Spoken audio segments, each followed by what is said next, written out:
could give yourself, celebrate responsibly, and remember to drive sober or get pulled over. This message brought to you by the Florida Department of Transportation. ESPN 106.3 is presented by Rubenstein Law. 1-800-FL-LEGAL. Car accident, truck accident, Uber or Lyft accident, or a slip and fall. Call Rubenstein Law. Call 1-800-FL-LEGAL and visit one of our offices throughout Florida. Now, it's time for a little R&R. Ball into the bucket, lays it up and in. Ball game, Rizzo! Live in the Anajar and Levine Accident Attorney Studios, this is Russo and Rizzo on ESPN 106.3. This team is going to be tough when they finally get it together. Sit back and relax. Let Russo and Rizzo take you home. Oh, mercy! Light him up, Colin!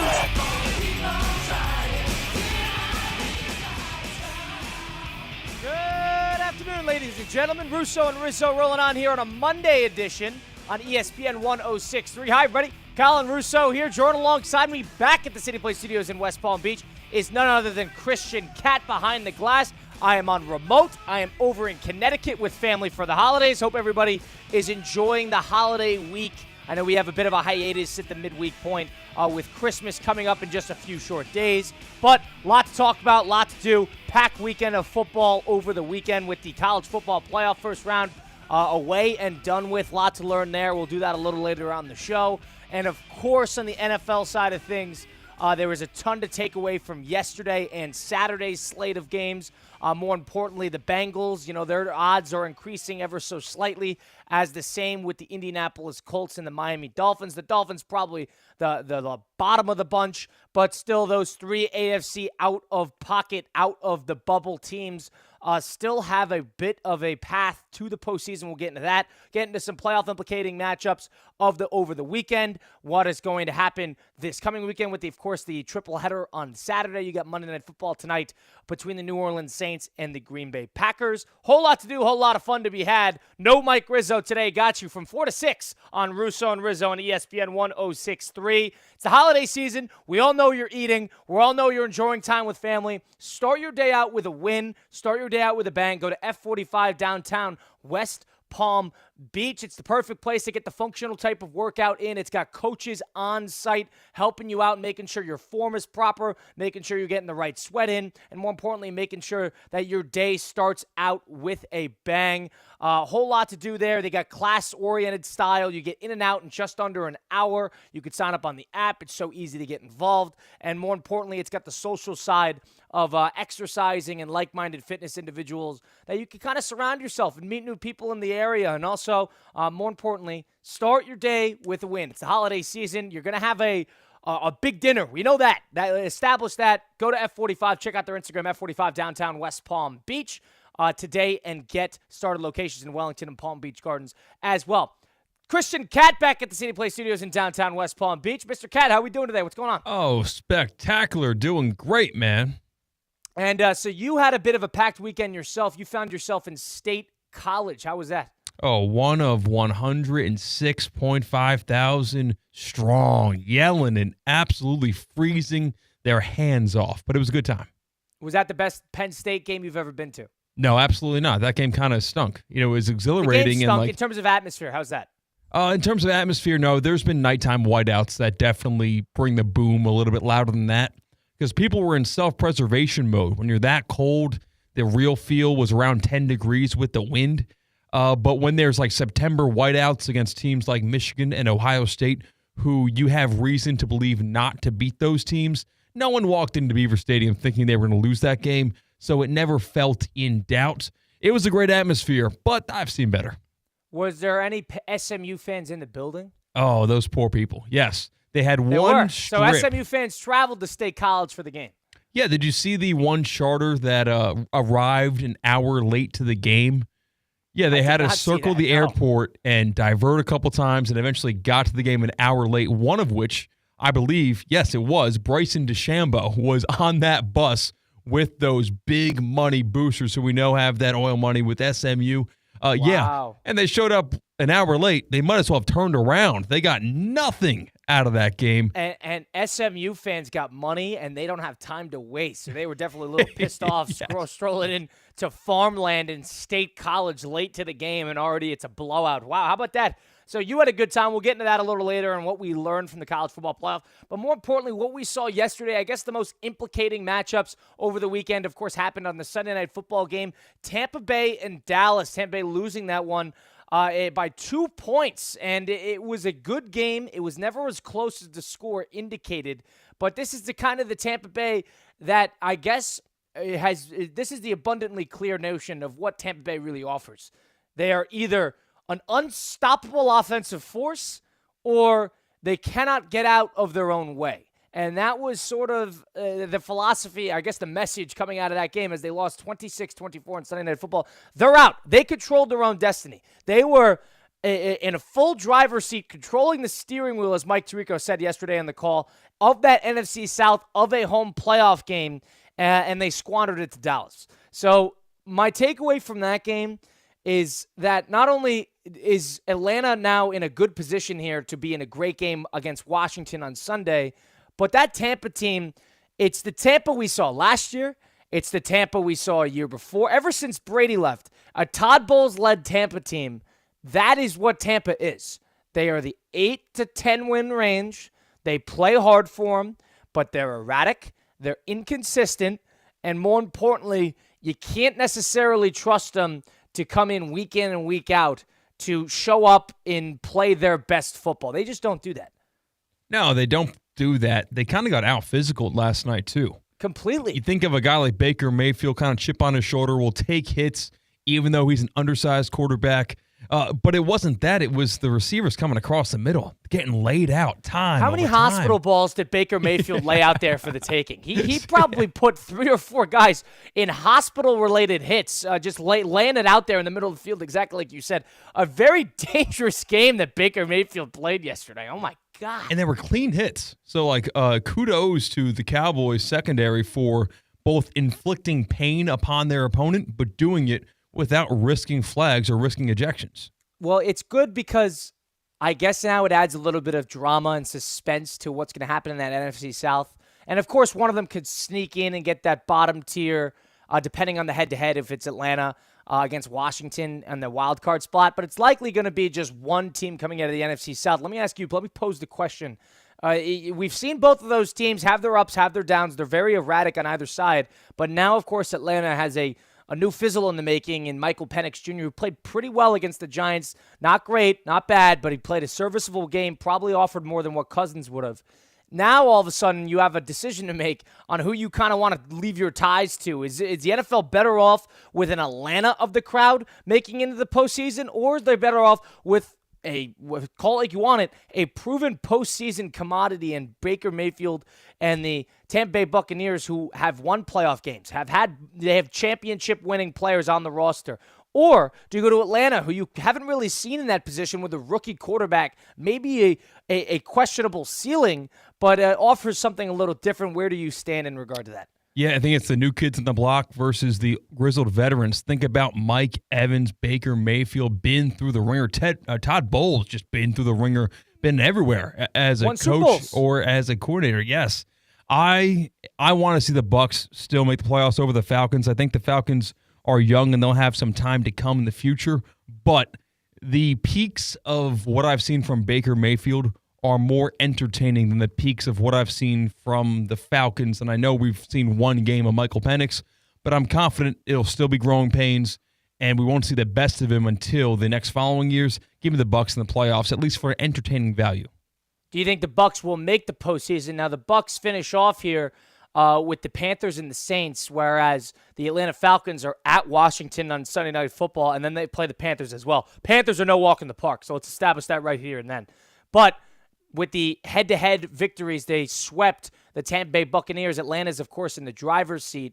Do you think this is more the last 2 weeks of the year in terms of what you anticipate, what you guess? Is it going to be Atlanta's to lose at this point, or is Tampa Bay still have their fair share of the opportunity due to this Washington game? Yeah, the Saints aren't a walk in the park either in that rivalry game against the Buccaneers. Those two hate one another, and the Saints would like nothing more than to spoil the season for the Buccaneers.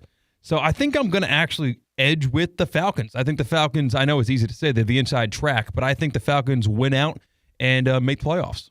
Yeah, you know what's funny is I would argue with the 2 games left and against multiple teams that are under 5 wins, I'd still, if I were to put money today, I would say that both those teams are going to lose another game with 2 weeks remaining. I would say that both those teams will lose another game. Their highs are high, but their lows, they can just reach the depths, both those teams, when they aren't on that day. Yeah, and it's weird to say because you're going to have a team of one of Minnesota or Detroit who are probably going to be flirting with 13, 14 wins to finish the year, sitting there as a 5 seed comparatively to a 9-8 or a 10-7, whatever it may be, Atlanta Falcons or Tampa Bay Buccaneers, and sitting there with a home playoff game comparatively to a 14-win team that is likely going to be sitting there going on the road in that week 1. Yeah, people want to rip to shreds the college football playoff for unjust home field, unjust buys, this and that. Listen, sports are not unflawed. Like, there are problems everywhere, and we've seen this. This isn't the first time we'll see this injustice in terms of who's giving leverage just because of a crappy division. This has kind of been a long-time problem in the NFL. And whether you want to say it's a problem, that's a good point that you brought that up. Yeah, everybody wants to, because it's new, they want to scream and rip up to shreds the college football playoff and the formatting, and this team is not lucky, this team is getting screwed, this team has to go on the road, whatever it may be. How about you sit there and look at Minnesota, who has been labeled, had the fraud stamp on their forehead since the beginning of the year. And week in and week out, they've lost 2 games, and they've lost to 2 good teams at that in the Detroit Lions and the LA Rams. They've lost 2 games. They have beaten everybody they needed to beat. They have pummeled most of the competition. They have won close. They have won big. They have won on the road. They've won at home. They have proven everybody wrong, and they still most likely will have to play on the road that first week in the postseason. That is brutal. It is brutal, and you will not stop me. Nothing can stop me from betting against the Vikings, whatever first playoff game they play. You're still anti-Vikings. Yeah, it's just bias, and it is probably to a fault. I've lost money on the Vikings all season long, and I'm sticking by my guns. The Vikings will underperform in the playoffs because of how overperformed they've done in the regular season. Hold on. We can't just say this is an overperform thing. Overperform qualifies for a 6-week period. That might qualify for half the season. Christian, we are 16 weeks into the season, and they have had a couple kicks in the armor here and there with a couple bad games, Jacksonville, and escaping here and there.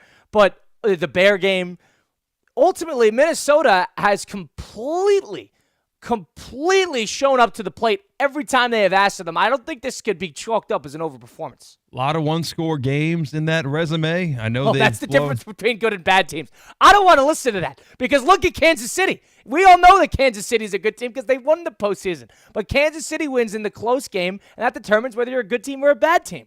Well, listen, you said we're not speaking French here. I'm not really sold on Kansas City quite yet for the playoffs. So that's just a little hint on who are you sold on? In the AFC, I'm sold on the Bills. In the NFC, I'm still sold on the Lions and the Eagles, as a matter of fact. All right, so you're high on the Eagles. Yeah. Yeah, people want to ride home about what happened in that Eagle game yesterday against the Commanders, in which the Eagles, they completely out turnover battle 5-1, and then but the bottom line is they didn't have their starting quarterback. Yeah, everyone would struggle in that situation.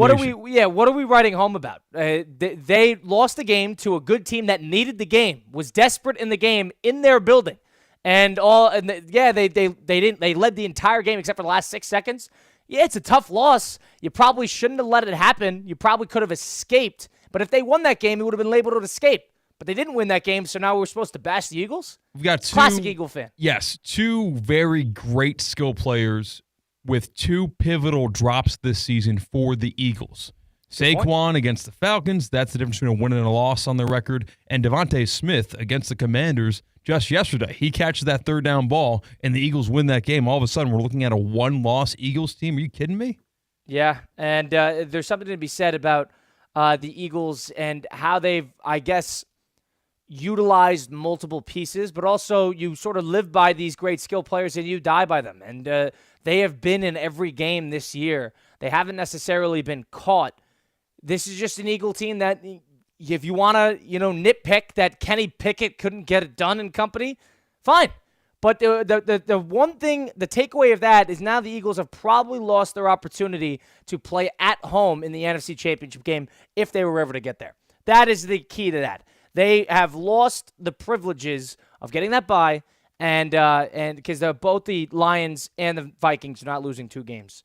They have lost that privilege to play at home in that championship game and get that bye. But we still know that defense is still rock solid. And barring health from the quarterback, everything needs to be churning in the right direction for the Eagles and in order for it to work. But if it is churning in the right direction, Eagles are going to be just fine. I can't get to start bashing the Eagles and how they perform that game. A Devonta Smith drop, which is uncharacteristic. I would call it a fluke. Anybody else should.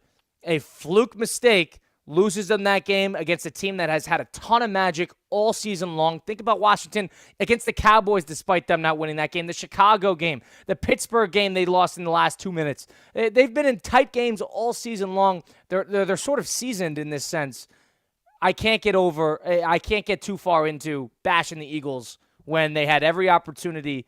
I know they had the cushion, but they didn't have the starting quarterback. So we cannot write home and declare the Eagles absolutely and utterly screwed because of that loss. I can't get into that. I have found that, have you ever heard of a boyfriend or girlfriend chameleon? Have you heard of that phrase before? No, I have not. It was kind of made famous on the show The League, the fantasy football show on FX. And Andre's this guy, wherever he has a girlfriend, he automatically makes his personality what his girlfriend is into. So maybe this girlfriend loves social media. All of a sudden, Andre is posting selfies every single day. Maybe his girlfriend likes to run every single day. All of a sudden, you see him in that get-up and the neon uniforms, likes to run. I find myself to be, in terms of kind of who I think is good in the NFL, I'm a chameleon for that because I was in Philadelphia after State College watching the Eagles game with a bunch of Eagles fans, and I saw the light. I was like, wait a second, I see what you guys see now. Now I'm looking at this Eagles team through your lenses, and I see how blinders? Yes, I have the Eagles blinders, and I've got Eagle fever, and I think that they are going to knock off the Lions in the NFC. What happened after they lost? How did the Eagle fan respond after they lost? A little disappointed, but once they weren't calling for Sirianni's job. They weren't calling for Sirianni's job. They were talking about how it was going to be ruthless in sports radio the following morning, all directed at Devonta Smith, and that's about it. I think they were kind of okay with the loss as much as a Philadelphia Eagles fan can be after a brutal loss like that, but this isn't the first time Jaden Daniels has had a miraculous come-from-behind win. Listen, they turned over the ball 5 times. That's the tough pill to swallow. Don't get me wrong. Through 3 quarters, Washington had 14 points. So it was all but a success in that game. And Kenny Pickett, I thought, played a pretty decent fourth quarter in terms of he had a very clutch third down conversion to A.J. Brown. He had another fourth down conversion to A.J. Brown as well. And then, of course, he put the ball in the right spot for Devonta Smith, and he dropped it. Kenny Pickett, for the most part, played an okay game in order for putting them in a position to win. But fluke drop, that happens. That's life. I think the Eagles are fine. They're not necessarily in desperate need of the bye as comparatively to some of the counterparts in the NFC due to health. The Eagles have, for the most part, barring Jalen Hurts here, has been a pretty healthy bunch. So it's not like they're desperate to get that bye. I think they'll be okay in that sense. But we continue on here. That's Christian Cat, Colin Russo here on ESPN 106.3. Russo and Rizzo. We continue onward. We'll give a little overreactions coming up a little later.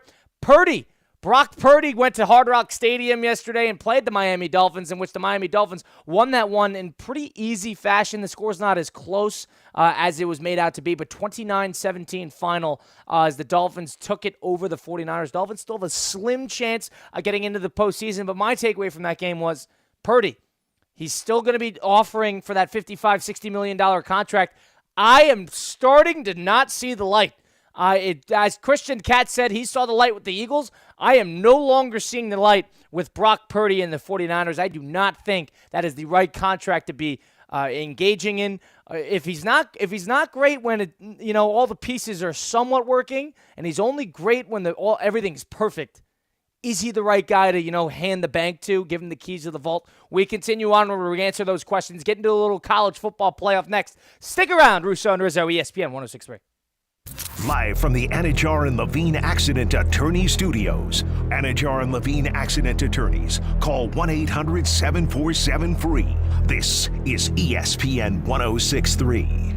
This is the Delray Beach Open. Don't miss today's top professional tennis stars and legends in downtown Delray Beach. February 7th through 16th. It's 10 days of tennis on the Ave. 140 miles per hour races, parties, music, art, and all the good vibes. Come for the nonstop action on and off the court. Snap pics and post memories at the DBO. Join us for a jam-packed week of ATP tennis matches. More fun, more food, more drink, more parties, more of everything. DelrayBeachOpen.com for info. At St. Lucie Battery and Tire, batteries came before tires. We've been selling and servicing all types of batteries for over 50 years.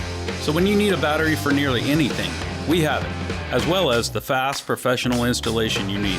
We carry premium batteries for all your needs: automotive, commercial, marine, RV, and specialty. We also offer delivery and on-site installation, serving our customers quality products for over 50 years in the home of honest, reliable service.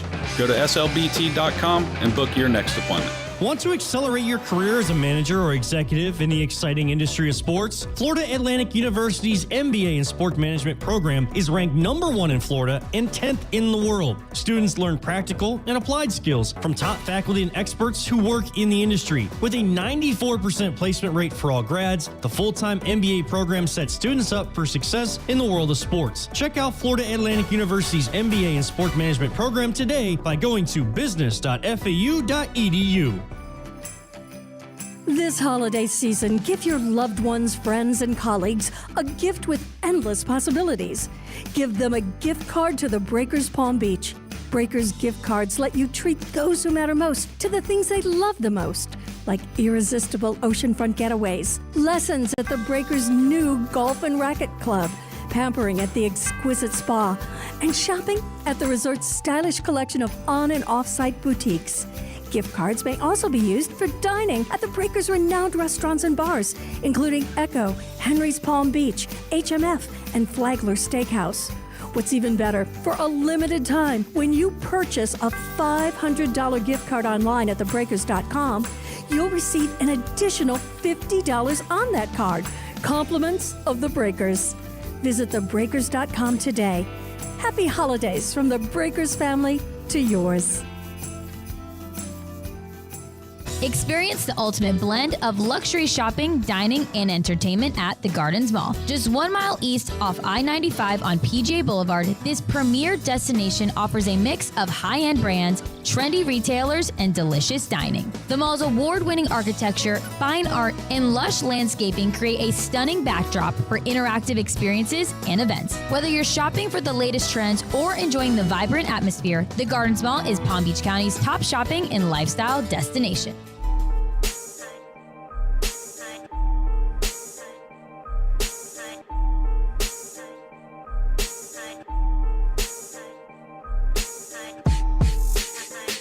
Live from the Anajar and Levine Accident Attorney Studios. Let's get back to the Anajar and Levine Accident Attorney Studios. This is Russo and Rizzo on ESPN 106.3.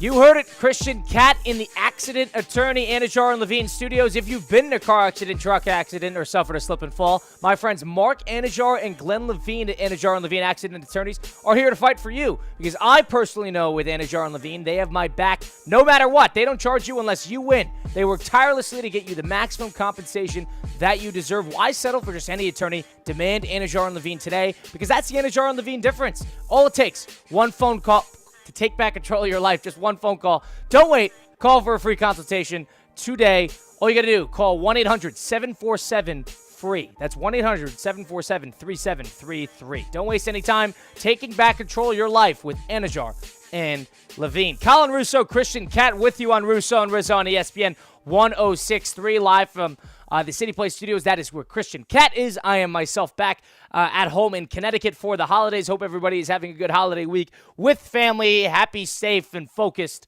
and enjoying the holiday season as it comes about here in just a few short days. But Week 16, the NFL closes out tonight with Monday Night Football. You had the first round of the college football playoffs. Over the weekend, of course, you got, in 2 days, you got two premier matchups on the NFL side of things between the Ravens and the Texans, and, of course, the Chiefs and the Steelers in a game which I am rooting for the Steelers to beat the Chiefs in that one because it creates a big slew of playoff-implicating matchups as the season goes along. I'm just rooting for drama. And if the Chiefs lose to the Pittsburgh Steelers on Wednesday, then all of a sudden Denver Broncos, if they lose to Cincinnati this weekend, they play in the middle slate on the Friday games on that NFL Network tripleheader. If they lose that game, then all of a sudden when the Denver Broncos take on the Kansas City Chiefs last game of the year, the Chiefs will need to play because they'll be a game ahead of Buffalo, and they can't lose that game. And they want to keep that 1 seed and the bye. And on top of that, Denver is going to need to win because Cincinnati, one of Indianapolis or Miami, will be hot in their trail as well.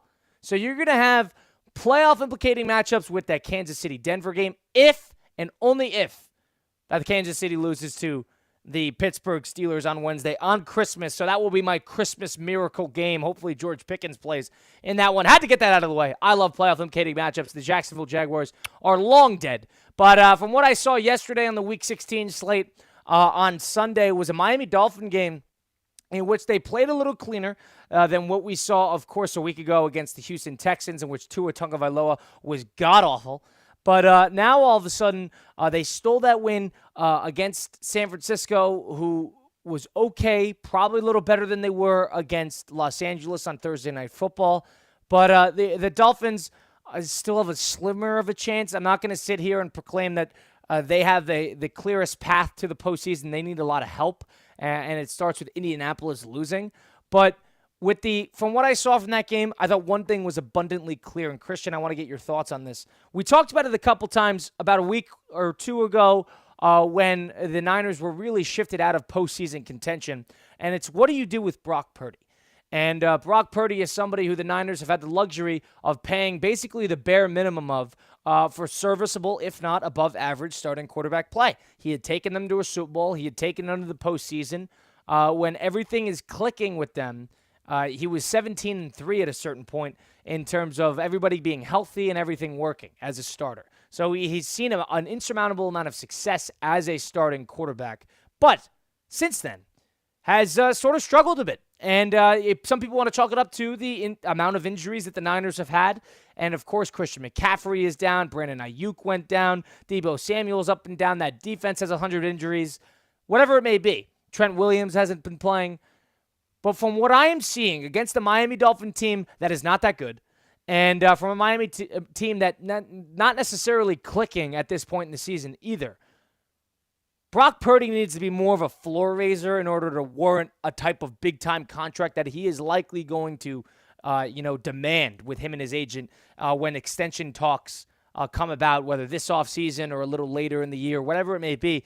I think the Niners are going to have a really tricky decision, and I'm not sure the right move is to give him a fat contract. Christian, what are your take on that? Yeah, Brock Purdy is probably the best cog that you can ask for, but he's not an engine. And like we've seen engines across the league elevate, as you put it, their teammates, make their weapons better than who they are. It seems like Brock complements the weapons that surrounds him, but that means when you pay somebody like that, you can't pay the weapons at the same time. I'm with you. I'm really, for 2 games when CMC was hurt, Ayuk was gone, even Deebo was gone, it was only Kittle, I saw Brock Purdy play some pretty good football. But that's the problem. It was just 2 games. Like, he's been weak the rest of the season, and we've seen this 49ers team fall out of the playoffs, large in due part to his inability to work with less than what he's used to. And it's a good point. He has played good football this year, and you can't necessarily – listen, I can't give Bryce Young every excuse in the book because of the supporting cast and because it's not working all around him. And I can't necessarily not do that with Brock Purdy. 2 things can be true. Brock Purdy is a good quarterback. There is no doubt in my mind that Brock Purdy is probably in the top 50% of starting quarterbacks, if not around that 50% range, of starting quarterbacks that are starting today in the NFL. But another thing can be true that, like you said, he's a good cog. He is not the engine. You don't necessarily need him to be the engine in order to pay him. But he is more so than I think anybody else in the entire league, he is a big mirror of what is around him. He will reflect whatever is being shown and pointed at him, whether that is an excellent supporting cast on top of an excellent coaching staff and a huge brand and franchise. He is a reflection of that. And it has been quite evident in the past couple of weeks that when that reflection is not as clean, not as pretty as what it has been, he will suffer due to that as well. So if you're going to give somebody a contract, and especially in the contract of the realm of $60 million, that's probably the benchmark nowadays for a market reset, despite salary cap increases. It's a whole other conversation. But Brock Purdy is somebody who can, take it through to the finish line, but he already needs a lap head start. He is not somebody that is going to will the team, put the rope over his shoulder and drag them to the promised land. And you don't necessarily need him to be that, but he hasn't shown any ability to do that. And all of a sudden, let's think about the flip side of things. Brock Purdy and his agent can walk into John Lynch's office, the San Francisco 49er general manager, and he could say two things. He could say, number one, I haven't complained one bit. I'm being paid $900,000, and I know I was drafted at the bottom of the draft rankings, and I didn't deserve to be drafted higher, but I have done nothing but show up and play and be available. That is one thing. Number two is everybody around me, if I'm Brock Purdy, on this team, has gotten market setting, market resetting, and unbreakable contracts that have lasted into there were holdouts, they were into training camp. I'm going to get my money no matter what. And more often than not, the Niners will balk and decide to pay that contract. So all of a sudden, when I'm the most important position, most important player on the team in a lot of ways, all of a sudden I cannot demand this type of money because of what? Because I'm not Christian McCaffrey? When McCaffrey doesn't play, plays in an expendable position in comparison to me being the quarterback? So I understand that position. That is the fight back, Christian, is Brock Purdy can walk in there and be like, hold on a second. I didn't play. You guys rolled out there with Josh Johnson, and you guys got absolutely destroyed when it mattered in the NFC Championship game. And then all of a sudden I come back and we play, and I'm outplaying Mahomes at a certain point in the Super Bowl, and we were a couple plays away from winning that game. It's a tricky spot. I don't know what the Niners are going to do here, but from what I am seeing this year, I'm not sure it's the right decision to invest so much capital into what Brock Purdy offers. So then the other options you have are hitting the free agent market and bidding for the one guy that's available, right? Sam Darnold. And then you also have the draft, which if they could turn Mr. Irrelevant into a competent, and maybe they scouted someone that way, or maybe they kind of curated him to be very competent and a good quarterback, Brock Purdy, or you could just find someone else like that. And it's easier said than done to just find somebody good enough to bring into the Super Bowl, even with all the tools around you. It'd be very funny. Brock Purdy, of course, is under contract for next year. So you don't have to. This is not a pressing issue right now. But why would Brock Purdy want to go out there next year making basically $900,000, losing 70% of it to taxes in California, when all of a sudden he has the opportunity to coordinate an extension in the offseason? It's buying low, if you want to call it that, if you're the Niners. But if you could get some sort of a bargain for Brock Purdy, he's worth more than what Baker's making, but he is probably going to be in the same realm of probably what Darnold's going to get. And I would, if I'm a betting man, I would say that's in the 40s. I think that if I were to place worth in terms of annual salary, I think him and Darnold and Baker are probably in the similar positions. Now, I don't think that he is going to take that amount of money. I think he's going to ask for more because of the postseason success he has had. But from what I saw yesterday in that Dolphin game, Purdy was not very good at all. And it was in Miami. It wasn't necessary. You're not in Green Bay. You're not sitting there in minus 20 degrees. You're at Hard Rock Stadium. You're in Miami, Florida. I know you're across the country. Kittle was playing. Debo was playing well. Your defense was pretty healthy. Could beat the Dolphins. I know you were eliminated from the postseason before the game, but You have a great coaching staff. You're running out of excuses here. If you're Brock Purdy, you're going to have a decision to make. And the quarterbacks and the agents all work in the same bubble of we're going to just continue to reset the market as best we can and as much as we can. So I would be surprised if he accepted anything under $55 million a year. Now, the question is it in the Niners' interest to really balk at that and give him that money? There's a serious conversation to be had about if that is the juice worth the squeeze. Yeah, it's kind of starkly close to the Dak Prescott situation because it looked like for a second to be one last ride for Dak, and then bang, opening the NFL season on that Sunday morning, he gets the contract where, okay, Dak's been good. At times, Dak has been great, but yeah, Dak has had a lot of weapons along his side, too. I mean, we're not going to ignore the great years early in his career where Zeke was a formidable factor, and we're not going to ignore that CeeDee Lamb might be a top 5 receiver in the NFL right now, along with a couple of great defensive teams that the Cowboys have had, and he hasn't made a conference championship game yet, despite all of that being known. Right. Cowboys still paid Dak. Maybe there's less years attached to it, of course. Dak has been a Cowboy much longer. This would be his 3rd contract with the Cowboys, opposed to Brock Purdy's 2nd. But I wonder how comparable those situations are. Yeah, I don't know. I personally think that Prescott is a better player than what Purdy offers because he is doing it with a coaching staff that is not necessarily as formidable as the Niners. The supporting cast, without a doubt, is better with what San Francisco has to offer. And I'm not saying Dallas doesn't have a good supporting cast, but it's not to the level of what San Francisco has. But Brock Purdy has the benefit of postseason success, which Prescott doesn't. Yeah. Prescott still got paid. So one side has, Purdy, who has won and played well in the playoff games. Yeah. He has played well. It's not like Purdy's coming in and he's coasting. Purdy's coming in. Purdy went drive for drive with Mahomes. And I cannot take that away from him. So off of that, I think that might be enough to get him paid. But there has to be questions. That's all I'm saying. So then, I had the options incorrectly. What are the options? Just let Purdy play out this contract? And then what would he say? Like you said, walk in and say, I'm worth more than this, and then not play? Yeah, bank on a bargain, I think would be the best case scenario for both sides. Brock Purdy is making generational wealth. Well, this is the optimist of me thinking. This is the franchise builder. This is what I thought Trevor Lawrence was going to do as a Jacksonville Jaguar fan. I thought that Brock Purdy and the quarterbacks that kind of get it, that they understand that they're the cog, not the engine. If I like that, I'm going to keep stealing that. They understand that, they're the wheels. They're not the main part. They might not ask for the same amount a la Brady because they realize how important it is to build around said quarterback instead of put yourself in a position like the Bengals where they're going to have $100 million banked into 2 commodities and all of a sudden you can't pay anybody else.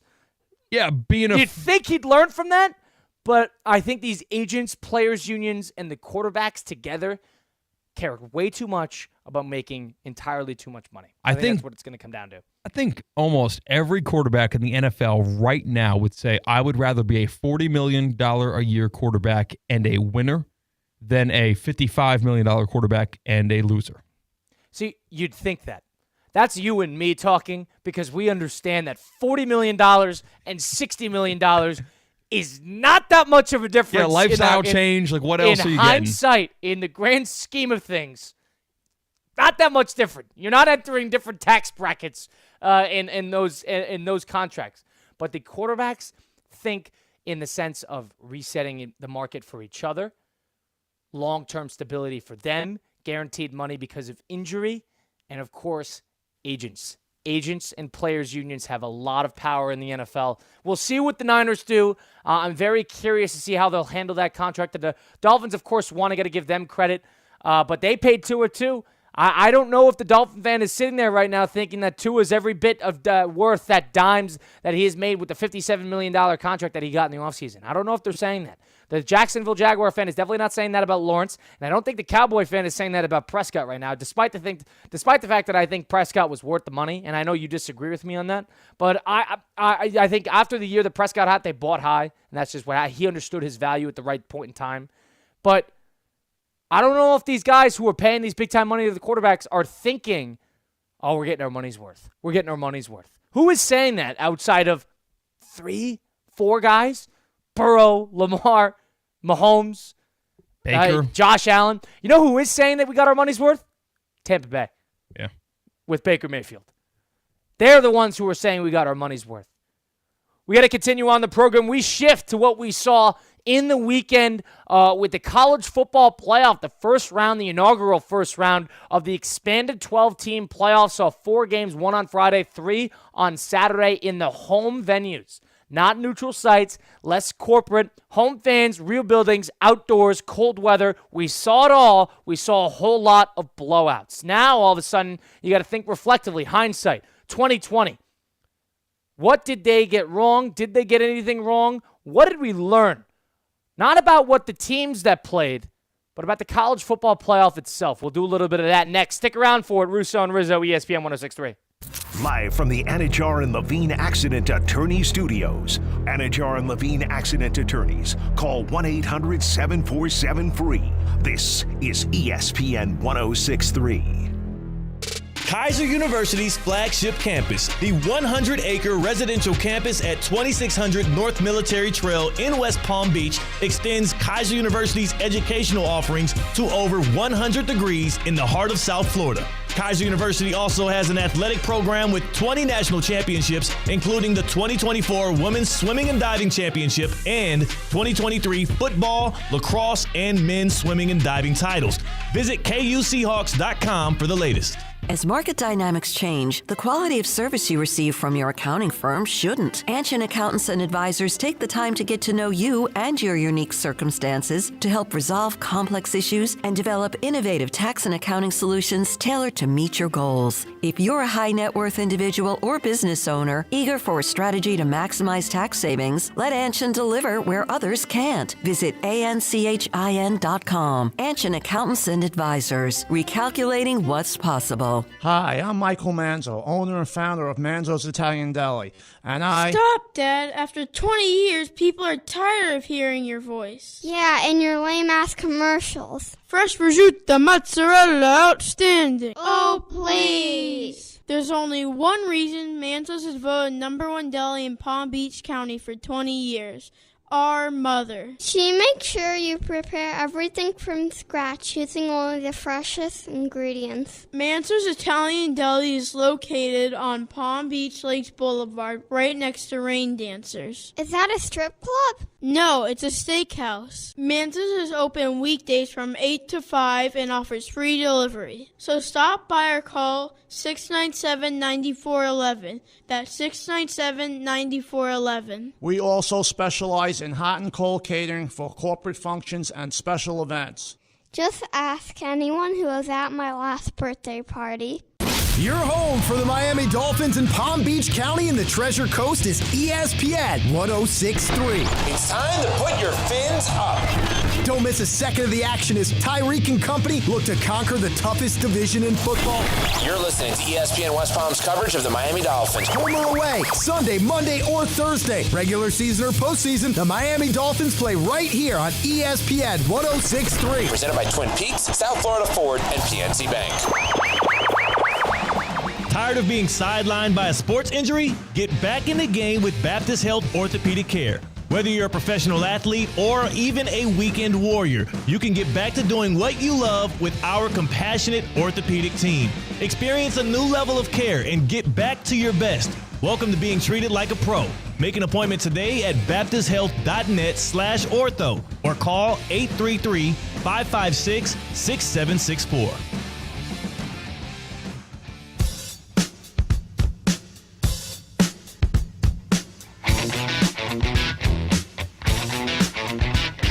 Let's get back to the Anajar and Levine Accident Attorney Studios. This is Russo and Rizzo on ESPN 106.3. Packed weekend of college football playoffs. The inaugural first round in the home playoff venues happened over the weekend. Hi, everybody. Russo and Rizzo rolling on here on a Monday edition, December the 23rd. Christmas coming up in just a few days. Hope everybody's enjoying their holiday time off, if they have any. Colin Russo with you. No Mike Rizzo today. And, of course, Christian Cat back at the City Play Studios in downtown West Palm Beach, helping us out, and as always, on ESPN 106.3. So we saw 4 games over the weekend. Christian Cat actually had the pleasure of being at one live in none other than the Penn State game hosting SMU. They won that one 38-10. I wouldn't call it a classic, but nonetheless, I think you were pretty pleased with what you saw. 12 o'clock on Saturday. There was one moment of unhappiness when Penn State goes for it on 4th and 1 from their own 19-yard line in the first half when they're already up 14-0. They didn't get it. Gift-wrapped, 3 points guaranteed to SMU. And then, 2 plays later, they turn it back over again. Dom DeLuca with a pick. That was the only moment where there was any bit of sadness about how the Penn State Nittany Lions were playing. It was nothing but good times and cold hands. Yeah, a cold game, but I think if there's a couple things in terms of grand scheme, what do we learn? The college football play, it was a bit of a question mark in terms of how this is going to turn out. If they got the 12 right, there's a lot of questions in terms of, were these the right 12 teams that should have been in the playoff? People have their own opinions on it. I understand that. Now, the Kirk Herbstreits of the world are coming after, the committee for saying, the Indianas and the SMUs, they didn't have the body of work that allots them a slot. We should have went Alabama and Ole Miss. Of course, you have the Lane Kiffins of the world who took to social media to make it abundantly clear that these games stink and that they should be in it. Now, one thing I would fight back on is every game stunk. Yeah. All 4 stunk. Every game, every team that was at home dominated. Every team. Notre Dame dominated. Texas, for the most part, dominated. Clemson had their moments in the second half, but Texas, for the most part, dominated. Ohio State, flat out dominated. So we're going to sit here and talk about the ethicality of the body of work of each of these bottom-tier, lower-seeded teams and who got in and who shouldn't have gotten in when every home team completely and utterly dominated in their first round. Is that really that's the stance we're going to take? That's our takeaway? When the takeaway should be, if there's one thing that is abundantly clear, is that we always forget how much of a disparity there is amongst teams in college football. We always forget. We like to convince ourselves that the best are not as good as they are advertised to be, and the middle of the pack are better than what they actually are. We've done it since the beginning of time. Now, another thing I'll add to that is, from this point on, that home game is going to be as sought after as anything could possibly be in the grand scope of college football. You are going to want that home game because it makes a difference, and the great teams are great. That's the 2 takeaways. It's not that this is flawed. It's not that we need to change things. There weren't 12 great teams. And you're not going to take a pretty good team, stick them on the road with 3 weeks preparation in an impossible environment in 20-degree weather, and they're not going to sit there and upset them. It's not going to happen. If you put the round of 64 in the NCAA tournament and put Fairleigh Dickinson in Mackey Arena to play Purdue in that first round, they are not beating Purdue. They are losing by 44 points. That's the beauty of that tournament. You cannot compare it. Cinderellas are going to be harder to come by in college football. Christian, I know you didn't watch every game because you were at State College. That is my takeaways. What are yours? Yeah, but doesn't that seem like a flaw to you if it's more desirable to not be one of the top 4 conference champions in the country? It's more desirable to get the income in your town and get that win on your own field, now, even if it's an extra game? I do think the jury's out on that. I think that's fair to say. We haven't seen how these teams I think, looking back on this, I could see 2 teams, if not 3, that don't get the bye, similar to baseball. Baseball has a similar problem. You're building up a little bit of momentum. You have the 10, 11 days off in between that first round and that second round game.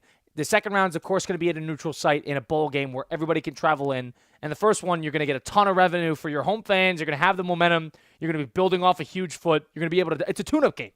Yeah. That's what that was. It was a tune-up game. So the jury's still out on how these other teams are going to react to that. I would recircle to that argument that there might be a flaw at play if that is the case when we circle back on January 2nd. So I'll leave it to that. Go ahead. I think that there is not a good way to do this. There's not a good way to put together a playoff format for college football that will work for every single season. I think some seasons are different than others. What if there was only one great team? one elite team, one team that was hands down better than everybody else, then this would make sense. If the difference between 2, 3, and 4 and 9, 10, 11 wasn't that much, well, this format would be spectacular. We would love this format to finally get a true team that went through the fire to earn the right to play number one in a national championship game. That would be sick. I would love that. That format just doesn't work for this team right here. There are this group of 12 teams because they threw in a little bit of the teams that deserved it versus the teams that probably would be favored or are less of underdogs on these road environments. My takeaway is we will complain about whatever format is presented in front of us. There'll be imperfections in any of it. I'm just happy that it creates more of those home environments, and they were spectacles. Each and every one of those 4 games provided a special environment that we can't take for granted. Yeah, I completely agree, especially on that Notre Dame game. That first of the bunch on that Friday night was a sight to behold. Now, 888-760-3776, the number to get into the program. College football playoff, round 1 done. We've seen that lopsided victories at the home venue the first round. Everybody calling into question the format of how they're doing it, how they should change it. Are there too many teams in? Should they go away and make way with the home game? Should they reseed after the first round? How should they do? Should they change up the criteria on who makes it versus who doesn't? 888-760-3776. Let us know the number to get into the program on Russo and Rizzo on ESPN 106.3. Now, are there too many teams in? Too many teams. Is this too big of a bracket? No, I don't think so. I think this is fine. Hold on. To play devil's advocate here, there was not a game within 2 possessions. I'm not counting that Notre Dame-Indiana game. No, you're right. There was not a game within 2 possessions. Yeah, Indiana was playing to lose by less, just as they did against Ohio State. It still was about the image. That was phony. I can't listen to the lose by 10 crowd. It was 27-3. I can't listen to that. Yes, that is my favorite. That's honestly the story of a lot of Penn State losses against those big dogs like Ohio State, where they'll somehow scratch and claw to lose by 8, just to be able to say it was a one-possession game. But that's neither here nor there. No, I think it just is a problem with how poor the Big 12 and the ACC was this year. Like, it's just one of those years where those conferences were not up to snuff with the other power conferences, and that's why it looked like there were too many teams included in this year's playoff. I think certain programs, i.e. Florida State, should turn it around and be an actual contender. Clemson's not going to be as bad as they are this year, and hey, they're still now, the one thing I'll say to not to cut you off, one thing I'll say to fight back on that is Clemson put up the biggest fight amongst all of them. Yeah. Clemson played the best game out of any of the road underdogs. Clemson had most of the chance to actually challenge Texas there in their building. So I give Clemson credit there. They played the best game out of comparatively to any others. Tennessee is an SEC school. They beat Alabama, and they got absolutely waxed in that game. They were never in the game, and they couldn't stop them. Indiana's a Big Ten school. I know they have no body of work. Is there something to be said about the overexpansion of conferences? Now, all of a sudden, a Big Ten team that is sitting at 11-1 is not the same as another Big Ten team that is also sitting at 11-1 because these conferences have 20 teams in it. Yeah. And if you get lucky with the right schedule, all of a sudden you're 11-1 and they're 11-1, or a whole lot different based on that body of work. That was what we saw with Indiana being an unproven, unbattle-tested team that, got destroyed in the right moment. I know in the hindsight of that season, everybody's thinking it's a big positive for Indiana football, which it is. But people want to watch good games. Yeah. We want to see good games. I would have loved to see Why have this first round if all the games are going to stink? Yeah. Why have this first round? Why go through all of this to hype it up, big productions, in their home building, $1,000 to get in the door if you're in Notre Dame? Why do all of this? Why put it on a whole Saturday if every game will stink? Because I think this was unfortunate circumstances. If you remember the beginning of the 4-team playoff, it was a lot of bad games. We got lucky the last 3 years. I think people have a nostalgia about, the 4-team playoff had a couple years where it was fantastic. That Georgia-Oklahoma game, the Alabama-Georgia. They had a couple years where it was fantastic. And Ohio State-Georgia too.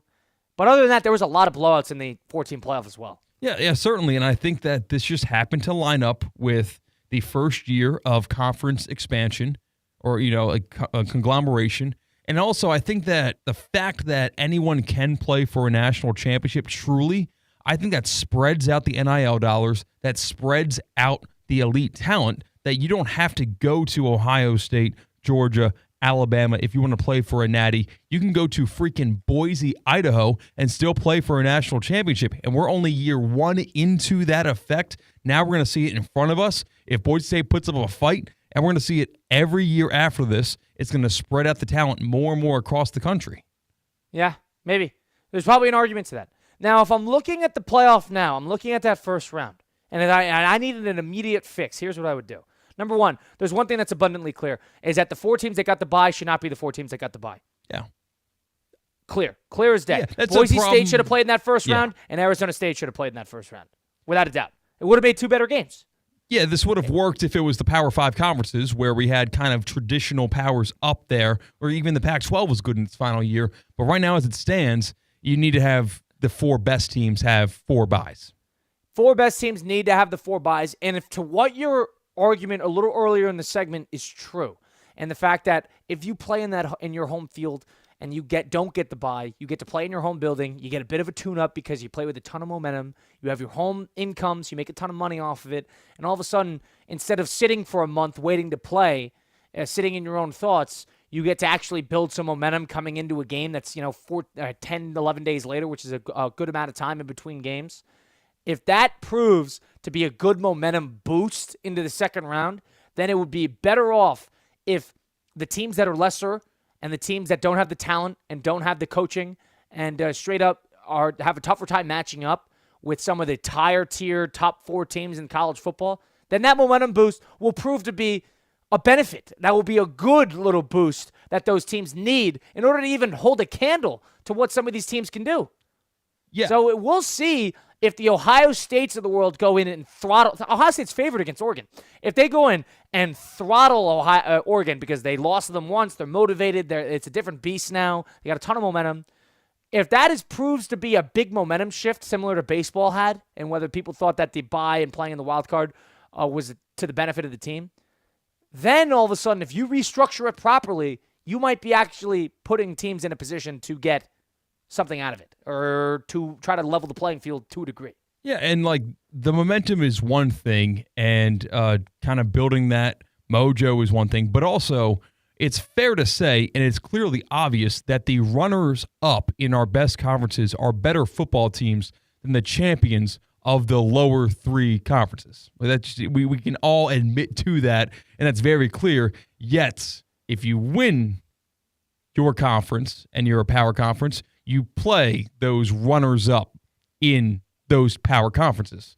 So you have a tougher path, which we saw this coming a mile away. When the mock brackets were up and we were seeing how Oregon was going to get screwed with a tough matchup in their first playoff game versus the yellow brick road that Penn State has, rewarded for losing to Oregon in the Big Ten championship game. Yeah, I think it's a quick fix, and it definitely will at least ease some of the tension.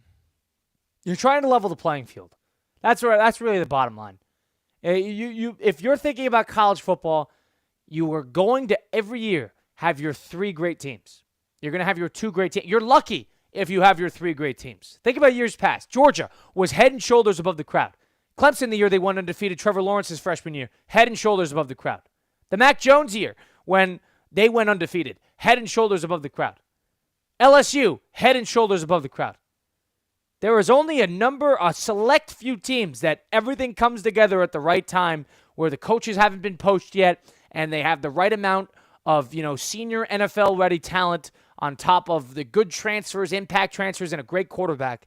I think that makes the world of a difference. That was what college football was. That's still what college football is. And it's ran by the 1 to 3 teams where everything is churning at the right time. And also, by the way, the actual playoff rankings are complete garbage, because you're not going to tell me that if we had the 12-team playoff next year, and this was the last year of the 14-team playoff, that they would have Oregon versus Penn State and Georgia versus Texas in the college football playoff for 4 teams. Because that's 1 through 4. That's your 4 best teams, as you just told us. And I know because of the format, those matchups don't actually have to happen like that, and they won't happen like that. But the rankings are very conveniently changed once we have a little bit of wiggle room with 12 teams. Right. And so I'm curious to see in hindsight, we saw kind of what went wrong. What went wrong is that probably the wrong teams were given home games. Better teams that probably deserved buys were given home games. You're going to get blowouts in some of these games. It's just the nature of the game. But Ohio State probably should have had a bye, bought for the eye test. And Texas is probably another team, probably them or Penn State probably should have had a bye. So you probably give the wrong teams actual meaningful games in their buildings where you're SMU. That's an impossible spot for us. How do you expect SMU to win that game? It is so easy for these college teams to get overwhelmed in a big road environment. This is not week by week. You play, Penn State against West Virginia. This is not that type of game. This is 3 weeks in the brewing, buzz, cold weather. They have game day there. They have everybody known to man coming into town for it. You have a ton of pressure to not only win, but also to show up and not embarrass yourself too on the other side of things. That is an impossible spot. And if all of a sudden you get frazzled, this is not like your go-to. This is not your natural college home game, the whole thing.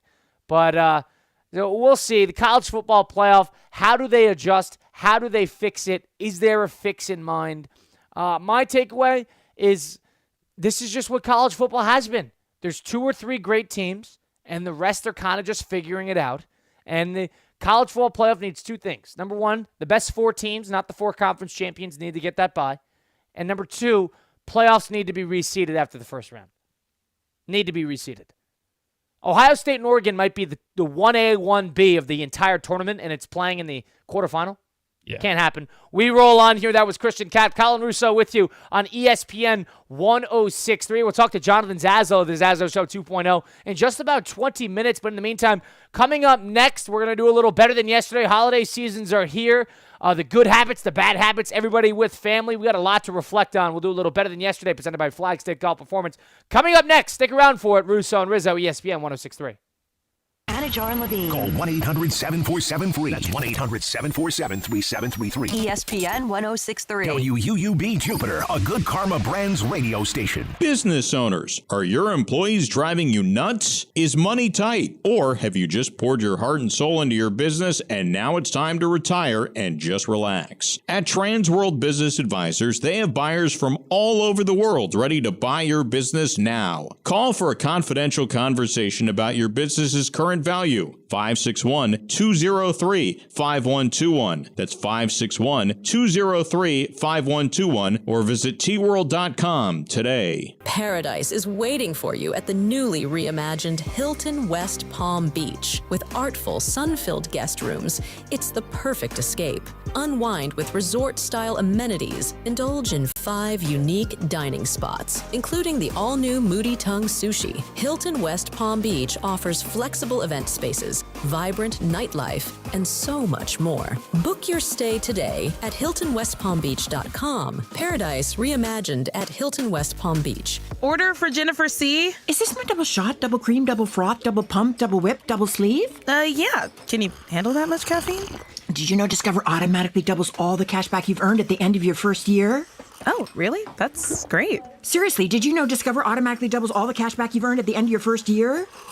Yeah, you just said that. Did you say I just said that? Yeah, I'm cutting you off.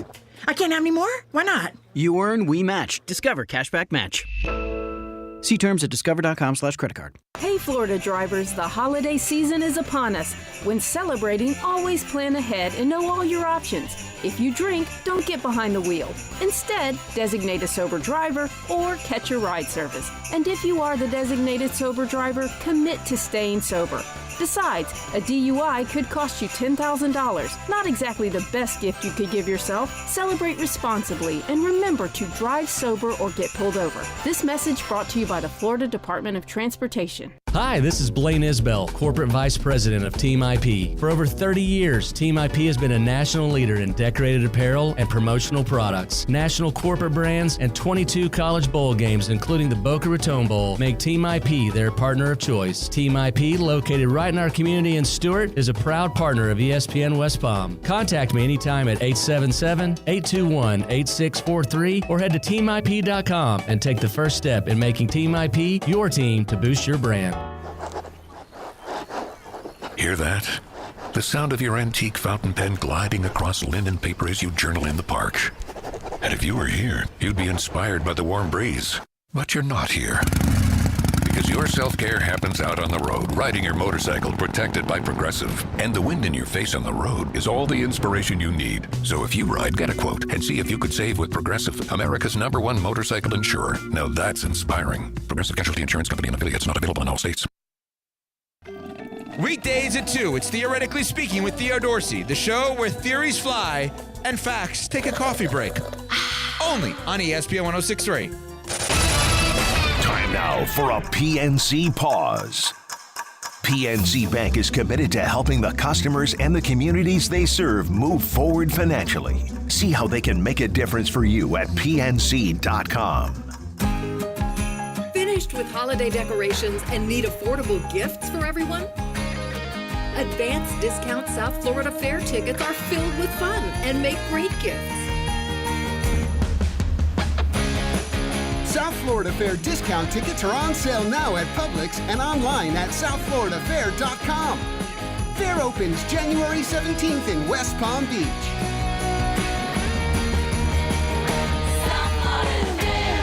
Good Greek moving and storage. Your superhero movers. The quality of our choices affects the quality of our lives. So, when it comes to how you move, do you choose to see a doctor or go to the #1 orthopedic specialist in the world, backed by a team who custom tailor your treatment? Do you choose to live with limitations or live life to the fullest by going to the place that's #1 at getting people back to what they love? Choose better, move better. Locations in West Palm Beach and Wellington. Learn more at hss.edu/Florida. Florida Atlantic women's basketball season is here. Join head coach Jennifer Sullivan and star guards Maya Perry and Jada Moore at Eleanor R. Baldwin Arena this year for big-time college basketball action. Groups of 15 or more get in free. Single game tickets just $10. The band, the cheerleaders, the fun, the action, it's all there with Florida Atlantic women's basketball. Visit FAUsports.com for more information. Florida Atlantic Owls, winning in paradise. Now, it's time for a little R&R. All into the bucket, lays it up and in. Ball game, Rizzo! Live in the Anajar and Levine Accident Attorney Studios, this is Russo and Rizzo on ESPN 106.3. This team is going to be tough when they finally get it together. Sit back and relax. Let Russo and Rizzo take you home. Mercy! Light him up, Colin!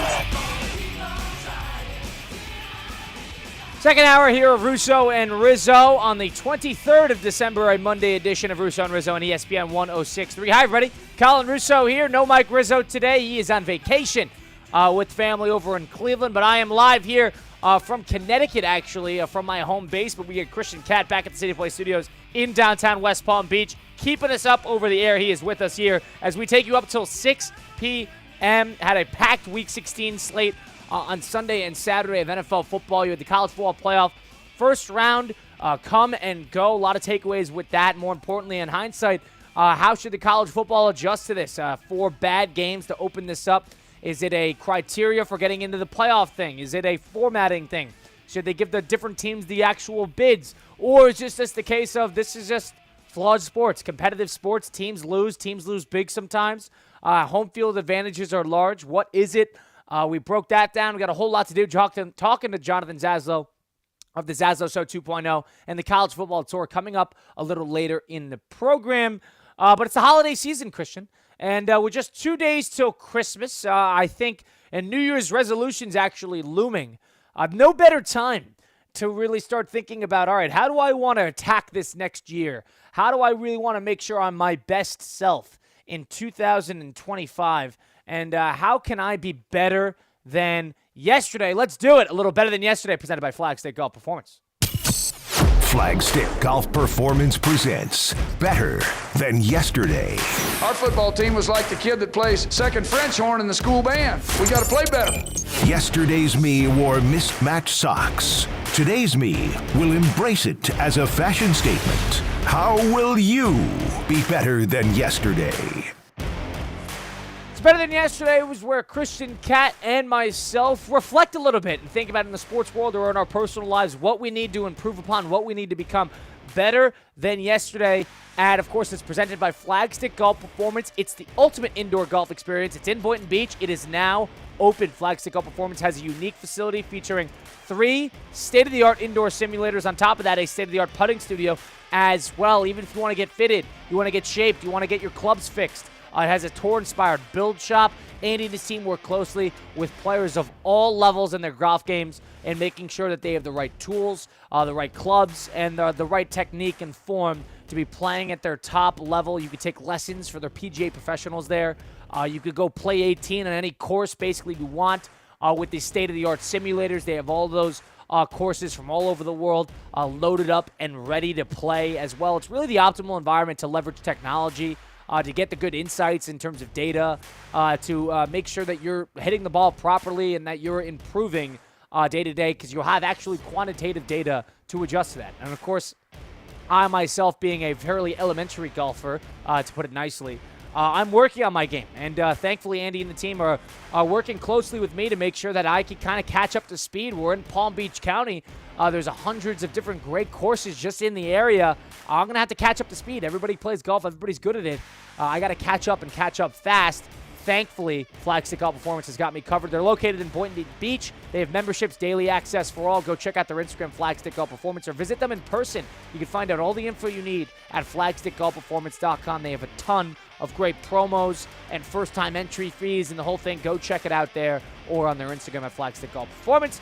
All right, Christian, Cat, it's time for us to think reflectively a little bit. I will start because this happened this morning for me. All right. And something I need to be better than yesterday at. So, all right, it's December 23rd.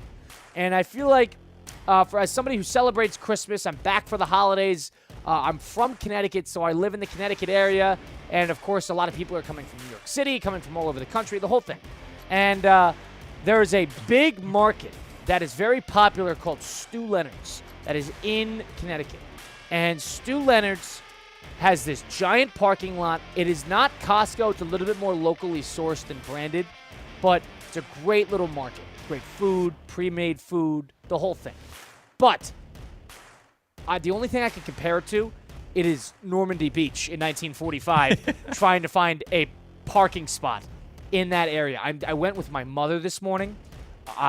She took the wheel. I should have taken the wheel. Finding parking spots, when you ever been to a parking lot where, if somebody's getting in, everybody kind of stops and turns, and we're waiting for the parking, and who's going to put in their blinker, who really has inside position. It is a complete and utter nightmare trying to find a parking spot, and not only that, play aggressive enough to where you're not going to get into a road rage incident, but also play nice enough that you're not going to get a road rage incident, but play aggressive enough to actually going to get a spot. Yeah. That is what happened this morning. 20 minutes trying to find. We were following people with the golf cart, or with the shopping carts coming out of the store, lowering the window. Where are you parked? And they're like, "Oh, I'm up here in the GMC. Just follow me." And then all of a sudden you're going up there and you got 3 other cars trying to steal your spot. I need to get better at being an aggressive parking lot driver, or more importantly, maybe I just need to go on a different day. Maybe avoid December 23rd altogether and have a little proactivity in my life and do this 3 days prior and not have to deal with this. That's what I need to be better than yesterday at. Christian, Cat, you go. So I'll walk you through what happened to me on Saturday. I told you I was cold. I was at the Penn State game. My hands were freezing. You might say, well, did you wear gloves? And I would answer, well, no, I didn't wear gloves to the game.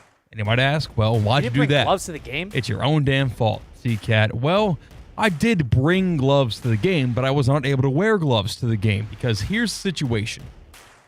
We live in South Florida. We don't need winter gloves here.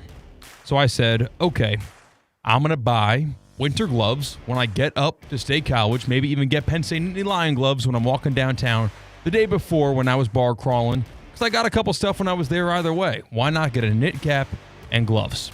You need gloves anyway. All right, so you don't have gloves. Did you buy any gloves on Friday? I didn't buy gloves on Friday because the pit stop we made on the way to State College was my buddy's parents' place. They take out the big Tupperware container that has all the winter gear in it, got the scarves, got the hand warmers, got the gloves, and got the knit cap. They say, Christian, just borrow ours. You're not going to use them in South Florida anyway. Borrow ours. We'll send you back with my buddy, and he'll take them back home. That's simple. And I was like, you are right. As someone who likes to save the dollar or whatnot, I would happily borrow your gloves. So I take these gloves with me, and fast forward, the following day, it's game day in State College. We get out of the car, it's freezing. That's when I find out SMU is not going to win this football game. It's too curled. But then I look to my left, my buddy's kind of slapping his pants, his pockets, realizing the buddies whose family lent me their gloves forgot his gloves. So what do I do here? Do I wear my buddy's family's gloves, or do I give him his gloves back? Hold on. No, not even a question. You gave him the gloves? I gave my buddy the gloves. Did you at least trade during the game? We didn't sit together. We had two different. Oh my God! You put yourself in a tough spot here. Here's the you got to wear the gloves here. I think this is what have you talked to people about this? What is the consensus? I didn't talk about the people at hand. I said take the gloves. They're your family's. They were fine enough to give them to me. You take the gloves. They're probably yours at one point when you were growing up. Take your own gloves back. He said no. I insisted, and then he took them back after the second insisted. Gloves. Oh, you should have let him deal with it. If he turned it down the second time, I would have kept it. Don't get me wrong. You screwed up here. I would have taken. Listen, he forgot the gloves. It's his fault. And he has gloves, and he forgot them. He's not beholden to every glove in the household. The kicker that is not his birthright. We get back to the car at 4 p.m., and lo and behold, stuck under the seat were his gloves. So we didn't actually forget the gloves. He was too hungover and couldn't find the gloves in the moment before he walked to the game. You're a quarter of the way to frostbite. Yeah. And off of, I got bad circulation, too. And I'm usually kind of selfish with that kind of stuff, but I decided that in that moment, my buddy, as I mentioned, he was violently hungover. He was having a hard time. He overdrank. At least split. Just get one each. Yes, because then you can just flip it. I mean, that makes a difference. Yeah, that's true. You screwed up here. You should not have given up your path. Did you have hand warmers? No hand warmers. Oh, my God. You are lost. I almost got frostbite when I went to the concession stand at halftime to grab a hot dog. Like, I didn't want to eat the hot dog. My hand was shaking, and I couldn't handle it. Oh, my God. You can't give up. You can't give it up. Have you thought reflectively about this? I didn't talk about it with him after the fact. I let bygones be bygones. While we met up, right outside the stadium. Fault. You can't blame. I mean, he forgot the gloves, but you're the one who insisted that he take yours. Yeah, but don't you deny twice and then accept the third? This is hold on. You're not on like a first date and you're trying to make a good impression. This is one of your buddies from college, dude. You screwed up with not getting the gloves. You have to deal with this. This is not my problem. Doesn't matter if they're your glove, your family's gloves. Call it inconsiderate, but you're sitting there battling frostbite off of something that wasn't even your fault. Yeah. It was tough. That's brutal. Now, I understand the notion. I understand the morality part of it. That's one of your buddies. His family, of course, was playing host in some sense. Yeah. And they gave you some gloves, but he forgot them. He did forget him, and I didn't have of those. Is it called the baklavas or the baklavas? I forget which one's the dessert and which one's the face covering. That has the finger holes, and then you put the thing over, or am I wrong in that? No, I was thinking of another cold gear utility item is like this mask. They call them the shiesty in Philly, where it covers up like your face, uncovers your eyes. I didn't have one of those either. I was set up for failure, and there's a reason why we left with about 10 minutes to go in the fourth quarter. It's too cold. Wow. I guess the game stunk, so you didn't miss the classic. But if you were there for the whole game, you would have been brutal. Yeah, it would have been brutal. Yeah. Wow. So, tough. All right, that was Flagstick. Golf Performances presents, of course, better than yesterday. That's what we need to improve upon. Christian Cat needs to be a little bit more assertive in his buddy's gloves and taking ownership that when his buddy screws up, it is not his problem. And all of a sudden you get burned. You probably still can't feel some of your fingers after that game in State College with no gloves, and I myself need to get better at finding parking spots. But we roll on here. We talked to Jonathan Zaslow of the Zaslow Show 2.0 in the College Football Tour on ESPN Radio. Coming up next, stick around for it. Russo and Rizzo, ESPN 106.3. Live from the Anajar and Levine Accident Attorney Studios. Anajar and Levine Accident Attorneys. Call 1-800-747-FREE. This is ESPN 1063. Holiday season at Duffy's Sports Grill means holiday features galore. Savor Duffy's limited time holiday menu with new crab stuffed mushrooms, seafood pasta, salmon Oscar, and mahi Oscar. Plus, famous holiday drinks like Jack Apple New Fashioned and a peppermint martini. Now, through New Year's Eve, score a $20 MVP bonus for every $100 in Duffy's gift cards you purchase. Duffy's, our game is always on. Good Greek moving and storage. Your superhero movers. It's the Good Greek Spiro. For the best move ever, go to goodgreek.com. Good Greek moving and storage. Your superhero movers. At St. Lucie Battery and Tire, batteries came before tires. We've been selling and servicing all types of batteries for over 50 years. So when you need a battery for nearly anything, we have it, as well as the fast professional installation you need. We carry premium batteries for all your needs: automotive, commercial, marine, RV, and specialty. We also offer delivery and on-site installation, serving our customers quality products for over 50 years in the home of honest, reliable service. Go to slbt.com and book your next appointment. Bring your family and friends to visit Lion Country Safari, voted best attraction in the Palm Beaches. Experience Florida's largest drive-through safari with hundreds of wild animals roaming feet from your car, including lions, rhinos, chimps, zebras, and giraffe. The Safari World Walkthrough Adventure Park features animal habitats and encounters, rides, a water park, food, shopping, and more. Lion Country Safari, West Palm Beach. Start planning your adventure by visiting lioncountrysafari.com. What's the Anajar and Levine difference? If you're the victim of a car crash, you will always speak to a lawyer. You'll always get the highest standard of care from our dedicated legal team, and we'll always fight to get you the maximum compensation you deserve. That's the Anajar and Levine difference. Call our legal team right now for a free consultation. Call 1-800-747-FREE. That's 1-800-747-3733. Don't wait. Call 1-800-747-FREE. In office, West Palm Beach. Paradise is waiting for you at the newly reimagined Hilton West Palm Beach. With artful, sun-filled guest rooms, it's the perfect escape.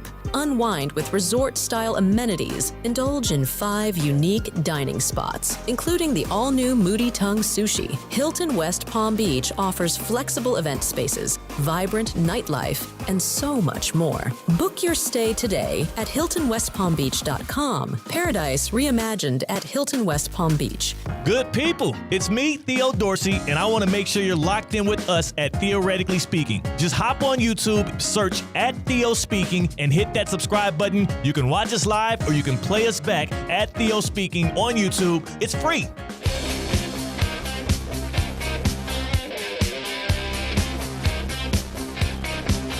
Let's get back to the Anajar and Levine Accident Attorney Studios. This is Russo and Rizzo on ESPN 1063.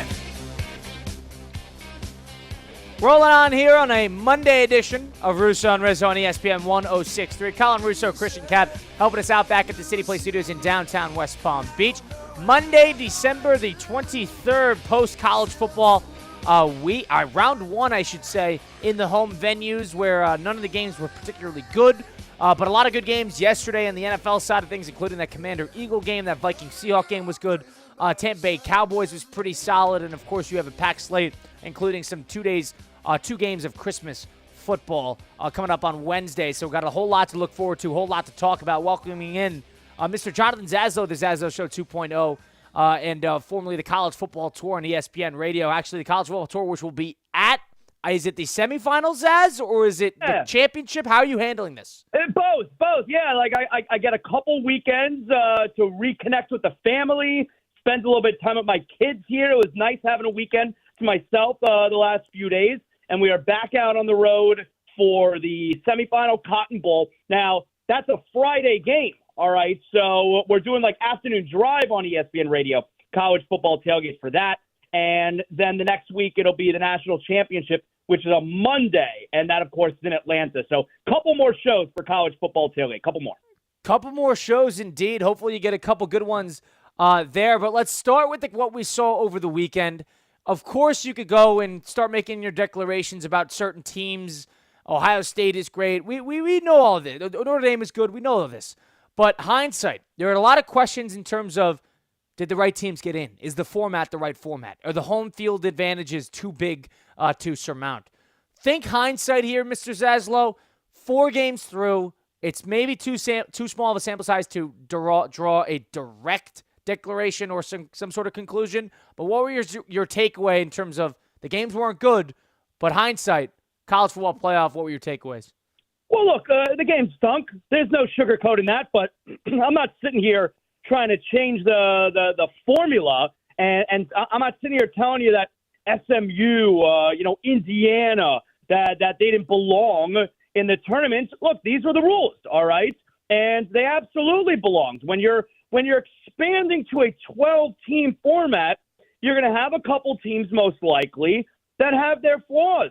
You go to the NBA playoffs, and when the 1 seed beats the 8 every single year and the 2 beats the 7 every single year, we don't talk about those teams didn't deserve to be in the playoffs. Look, the better team sometimes wins in the playoffs, and that's what you saw here. And on top of it, Colin, it's hard enough to win a road game in the regular season in college football. Now you're talking a road game in a postseason game. It's a very difficult atmosphere. It's a tough spot for those teams. I don't have any issue with the teams that lost. They played better teams, and they lost. Yeah, I agree with you 100%. It's a decent comparison to the NBA. The one thing I'll say about the NBA is because college football is so much based on subjectivity and eye test, resumes, comparison. NBA, the 8 seed's the 8 seed. That's really what that is. But, the college football committee, the 10 to 15 people decide that Indiana gets in over another team. I agree with you. I still have no problem with them getting in. We cannot sit here and say. To add to that real quick, too, Colin, is you're right, because we're talking rankings versus standings, but the games have to mean something. We could sit here and say Alabama's better than SMU. You know what? I agree that Alabama's better than SMU, but they lost 3 times. The games have to mean something. They blew it. So, there it is. 100%. And we're sitting here. Tennessee got destroyed. And the Big Ten team, Indiana, got destroyed too. So the 2 biggest conferences had teams that got absolutely murdered in the first round. Now, the one thing I'll say, and I want to get your thoughts on this, is if there are takeaways from my perspective on what college football really needs in terms of if there's a way to look at this and think, okay, what can we fix? Small things. I think there's probably 2 things that are pretty glaring. Number 1, I think the 4 best teams, not the 4 best conference champions, need to get the bye. I think there are certain teams that probably played a home game where it's so lopsided that they probably didn't even deserve to be in that spot. Notre Dame could have been one of them. I don't think that was fair to put them in a home environment against a lesser team when they're probably a lot better than what their ranking said. Ohio State could be another example. The 4 best teams need to be the ones to get the byes. And number 2, I think the committee should heavily consider some sort of a reseeding method after the first round. Whether that they'll need both, they probably won't need both if you just do it 1 through 12 and just leave it at that. But if you're going to do it one or the other, you got to change one thing. And either you reseed or you do it 1 through 12 total, and then you determine your buys. I think that's my take. Well, 2 takeaways. The second part is easier to tackle, so let me start with that as far as the reseeding goes. I think that's tough when you're asking fan bases and alumni to try and plan out, 3, sometimes 4 games, neutral sites. We only have so much disposable income, travel plans, flights, hotels. It's easy. Let's simplify it a little bit, at least if we could see the direct path to the national championship. This is the bracket. If you win here, this is the game that you're going to. If we're reseeding, it gets a little bit nutty. You're making things difficult on the fan. So that right there is my thought there. The first part, though, I didn't have an issue with giving the top 4 conference champions the byes until I saw the lines on these games. Until I saw the lines. And we should not have 2 double-digit dogs that are the higher seeds. And that's exactly what you have in Boise State and in Arizona State. And that bothers me. That makes me believe something is wrong here when the team that got the bye is both of them are double-digit dogs. And you also want to have, in any playoff format, you also want to have the best possible matchups as late as possible in the playoff tournament. And Oregon, it Ohio appears State. that that's not necessarily what we're getting here. So seeing the lines, that bothered me. And I would say moving forward, top 5 conference champions, automatic playoff berth, but the top 4 spots, the byes, go to the actual top 4 teams. Yeah, I 100% agree with you on that. Arizona State and Boise State should have been playing in that first weekend. That is this just based on how Vegas views them, based on how the committee probably views them, based on how as a collective everybody views them. They should not have been allotted an extra week off. So I agree with you on that. It's almost like we skipped a step, Colin, where these teams like Boise State, they wanted to be in the mix. They want to be in the conversation. They want to have a chance to play for a national championship. And we went all the way from not having a chance to be in the mix to here, you're going to get a bye now. And a big leg up. We skipped a step in the middle when it's, okay, how about we just invite you to the party? And the party is you're automatically in the playoff, but we skipped that part and we gave them a bye. We probably shouldn't have done that. Yeah, well, Oregon went undefeated, and all of a sudden Oregon's now an underdog against Ohio State. So Oregon's sitting there thinking, why the hell did we have the season that we did? And all of a sudden now we're behind the 8 ball in a lot of sense, probably playing the hottest team in the actual field at the moment in Ohio State after that great win over Tennessee. So off of that, that's my argument there is that Ohio State is probably the hottest team left in the field right now, or at the moment. And they played in the first round, and they probably shouldn't have. They were probably good enough to get a top 4 bid despite that Michigan loss. So I understand there's no right way to do it. People are going to complain regardless because change warrants criticism, and criticism warrants there's no right way to do it. So I understand that. That's Jonathan Zaslow, of course, of the Zaslow Show 2.0, joining us now on Russo and Rizzo. Zaz, really quickly, tell us about Hexus. What's going on there? Okay, so look, the new year is coming around, all right, and we make resolutions. We want to get healthy.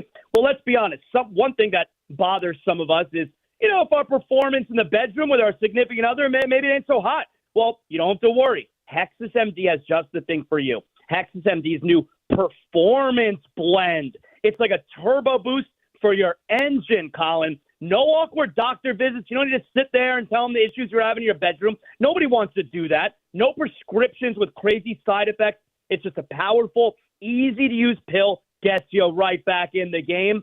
Hexus MD's new performance blend. It gives you the stamina and the confidence that we all deserve. Works in just 15 minutes. It's stronger than the competition. And listen, if you go right now, HexisMD.com, HEXISMD.com, and use promo code ESPN50 because you're listening to Russo and Rizzo right now, 50% off your first order. Get back to your best self with a little help from Hexis MD. 50% off. Wow, take advantage of that, people. That's, of course, Jonathan Zaslow on Russo and Rizzo. Zaz, let's shift to the NFL side of things. Of course, they got a big playoff implicating Week 16 yesterday, where now the lower tier of the AFC is a bit more open than what it was probably 7 days ago. And I want to get your takeaway on this. What I am rooting for is this. I want to draw the picture for you. Yeah. Christmas Day, I need Kansas City to lose. Why do I need Kansas City to lose to Pittsburgh? Because if Kansas City loses, then they have to play Week 18 against Denver as long as Buffalo wins. Because they want to play for that 1 seed, and they don't want necessarily Buffalo to sneak back in and steal that seat. So I'm rooting for Pittsburgh to lose because I want a good playoff implicating matchup. Tampa Bay losing last night was good because Tampa Bay losing now puts Atlanta in a tough spot because now they have to beat Washington on Sunday. But my perfect scenario is if Cincinnati beats Denver on Saturday, and of course Kansas City loses, then all of a sudden the last 2 weeks of the year you got a lot of playoff implications and big games. That's all I care about. The Jags are not in it, and that's all I care about. But from your perspective, you're on the outside looking in from being a Dolphin fan who have, let's call it like what it is, a slimmer of a chance. I keep mentioning the Bengals. The Bengals need the Dolphins to lose, but a slimmer of the chance resides for the Dolphins and or the Colts as well. So you should be rooting for this as well. So everything you just said, I'm all on top of as well, Colin, because yes, that's what the Dolphins need too. So coming up to this coming weekend, the Dolphins need to win at Cleveland, doable. The Dolphins need the Colts to lose one of their final 2. Maybe it's this weekend at the New York Jets. The Broncos need to lose at Cincinnati. That's possible, but that's not it. We also have to worry about what you just said because we need the Broncos to lose each of their final 2 games which includes Week 18 against Kansas City, which means we need Kansas City in the mix still for that number 1 overall seed. So we need the Chiefs to lose at Pittsburgh this Wednesday. And for the Bills also need to win this weekend against the Jets. Which now, they should. All those things sound possible for the Dolphins, but it's so many things that need to happen for the Dolphins to still be in contention in the final couple weeks. But you're right. People talk about Dolphins need to do this, and they need this from the Colts and this from the Broncos. You'll also need a Chiefs loss this week and a Bills win. Otherwise, they're not going to be playing that final week against Denver. Yeah, you're like, I'm not a Dolphin fan, so I understand. I would probably rather Cincinnati if they're going to steal a bid in that spot, but Cincinnati needs more help because they have a terrible conference record comparatively to what Miami and Indianapolis have to offer. Of the things you said, all of the must-haves, I would say Indianapolis is probably the trickiest spot due to the schedule that they have to play. And but it gives you something Christmas Day when you're trying to get into the game. You need Kansas City to lose. We all, as football fans, should root for drama. We need Kansas City to lose. I'm completely on board. Pittsburgh now is tied. Now, they have the tiebreak right now because of conference record, but they're tied at 10-5 with Baltimore atop the AFC North. Like, Pittsburgh desperately needs this home victory. It's a short week, so I would figure the home team has a slight advantage with such a short week going just from Saturday to Wednesday. I mean, heck, Colin, they're playing in less than 48 hours. Like, that game is really close to happening right now. So, yeah, we all of us here in South Florida, if you're a Dolphin fan, and if you just want max drama at the end of the season, yeah, we're all rooting for Pittsburgh to beat Kansas City. On the NFC side of things, Tampa Bay losing yesterday gives Atlanta the steering wheel back in that NFC South. But both those teams still have tricky schedules. Of course, Atlanta side of things, they're going to Washington, taking them on with a rookie quarterback on Sunday Night Football. Then they finish off with the Panthers, while the Tampa Bay Buccaneers, on the other hand, have the Panthers, and then they have the Saints. If I'm a betting man, I would say that each of those teams are going to lose one more time. Just off of spoiler, need to win a game. Nothing's a given. Of those two NFC South teams, it looks like just one will get the bid due to all the wild cards being taken up by the NFC North. You think it's better off for the NFL to see the rookie quarterback and young guns in there, or would it be better off to see the proven commodities in Tampa Bay in that slot? I'll tell you, Atlanta now all of a sudden they were a huge story last week with the benching of Cousins and going with Penix, who hasn't been taking any first-team reps all year long. And don't forget, by the way, Colin, you may remember after the first preseason game, Raheem Morris said, we don't need to see any more of Michael Penix. So he didn't play the final two preseason games, and then he took no snaps with the first team throughout the entire regular season. So that was a huge story last week. And now it continues to be one of the best stories because, all right, now we got some juice to it as Atlanta, who owns the tiebreak, is now sitting atop the NFC South. And you got the rookie Michael Penix Jr., who didn't throw a touchdown pass. He's going to need to throw at least a couple, you would figure, against Washington this coming week. But I think the NFL, I think the best scenario is Tampa. You know, I'm watching that game last night against the Cowboys. And, I mean, you talk about a career resurrection. Baker Mayfield's got a ton of guts. He is fun to watch out there. He is very, very tough. I like watching Baker Mayfield play. I think that's the better story. If we can only pick one of those teams in the playoffs, I want to see Baker Mayfield play because he's got a little bit of that moxie in him where, okay, he can go on the road. He's not afraid. Like whoever Tampa would, now they would host the home game in the first round, but then if they have to go in the second round, he's not afraid of wherever they have to go. There's not a team that needs to be afraid of playing. So I think watching Baker Mayfield play is a little bit more interesting on a big stage right now than Michael Penix. Completely agree. And Baker's, has won 2 playoff games with 2 franchises, one of which, like you said, on the road. Pittsburgh took down the Steelers in that great game a couple years ago.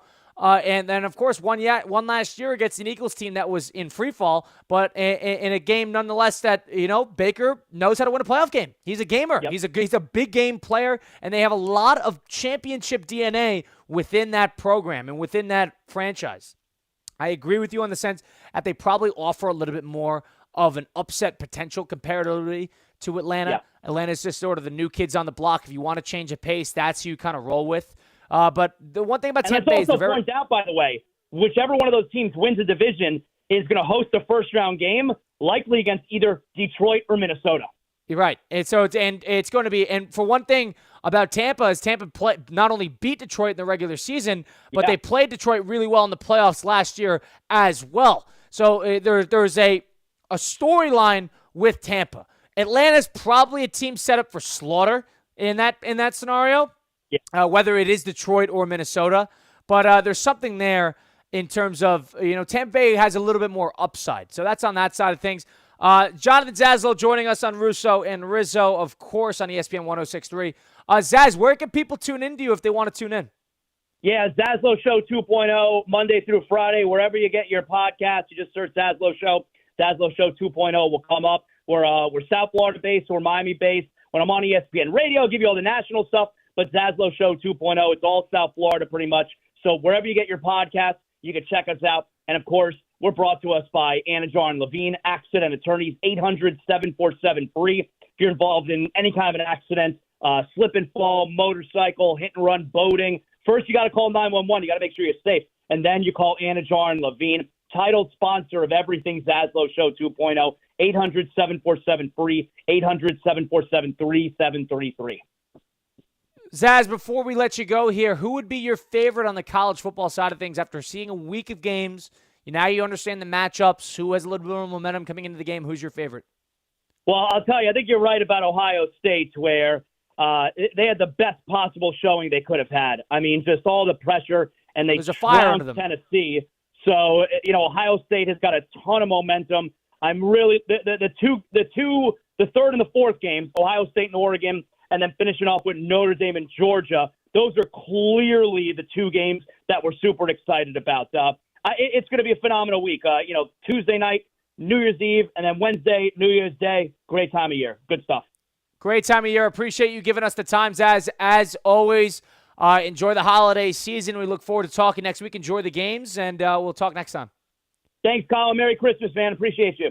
Yeah, happy holidays. Jonathan Zaslow, of course, of the Zaslow Show 2.0 and the College Football Tour on ESPN Radio, which will be at the Cotton Bowl and at National Championship on ESPN Radio. So stay tuned for that. Should be a lot of fun there. Colin Russo, Christian Cat on Russo, and Rizzo, no Mike Rizzo today. I am live remote. Christian is live from the City Place Studios in West Palm Beach. We close out the program next. It's Russo and Rizzo, ESPN 106.3. Live from the Anajar and Levine Accident Attorney Studios. Anajar and Levine Accident Attorneys. Call 1-800-747-FREE. This is ESPN 106.3. PNC Bank is committed to making a difference in the South Florida community. That's why they offer military banking products, champion veteran-owned businesses, and provide support to local organizations that empower veterans and their families with the resources they need to succeed. PNC Bank. See how they can help you at pnc.com/military. The PNC Financial Services Group, Incorporated, all rights reserved. PNC Bank, National Association, member FDIC. Hi, this is Scott Smith of Smith, Ball, Baez, and Prather, Florida Injury Lawyers. I have said it many times before, and I will continue to say it for many years to come. There is never a good time for a car accident to occur, and most certainly never ever a good time to suffer injuries in any type of an accident. The accident and its overall aftermath will usually cause pain, difficulty, and stress. Florida law allows accident victims to recover compensation for such losses, injuries, and damages. But such recovery is often not obtained easily and can require a lengthy fight with an insurance company. If you've been injured in an accident, call us now. Don't delay.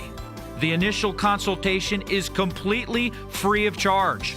The sooner you call us, the sooner we can put our experienced legal team to work for you. Don't hesitate or pause for another minute. Our experience, knowledge, and resources could be working for you just minutes after the call. If you've been injured, the lawyers at Smith, Ball, Baez, and Prather will help. Call us at 500-HELP, 500-HELP. With Smith, Ball, Baez, and Prather, help is just a phone call away. Offices Palm Beach Gardens, Boca Raton, and Port St. Lucie. The 2025 Defender 110 is here. Rugged, stylish, and ready for any adventure. And now you can drive home the Defender with 3.9% APR for 48 months. For well-qualified buyers, that's as low as $22.53 a month per thousand financed. Whether you're tackling the trails or cruising city streets, the Defender delivers. Hurry, this offer ends soon. Visit Land Rover Palm Beach or head to LandRoverPalmBeach.com for more information.